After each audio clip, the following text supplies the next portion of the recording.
I found a strange unmarked door in my apartment building. I live in an older apartment complex, one of those buildings with creaky floors and a maze of hallways that never quite seemed to make sense. I'd always heard strange rumors about it, mostly from my neighbors, stories about strange noises at night, the occasional flickering of lights in vacant units, but nothing concrete.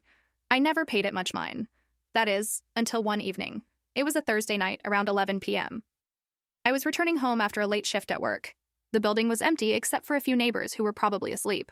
As I was walking down the hall to my apartment, I noticed something strange. There was a door that I had never seen before. It wasn't marked. No number, no nameplate. It was just there, right next to the stairwell door. I stopped and looked at it. It was old, probably just as old as the building itself, but it seemed off. The wood was darker, as if it had been exposed to moisture for years, but it didn't match the rest of the building's decor. There was also no doorknob, just a strange keyhole, and I swear it wasn't there the day before. I tried to ignore it, but I couldn't shake the feeling that something wasn't right. I went up to my apartment and went to bed, but I couldn't sleep. I kept thinking about that door, why it was there, and why no one ever mentioned it. So I decided I would investigate the next day. The following evening, I came back home with a flashlight in my bag. I crept down the hall, hoping no one would see me. When I reached the door again, I checked both ways to make sure no one was around.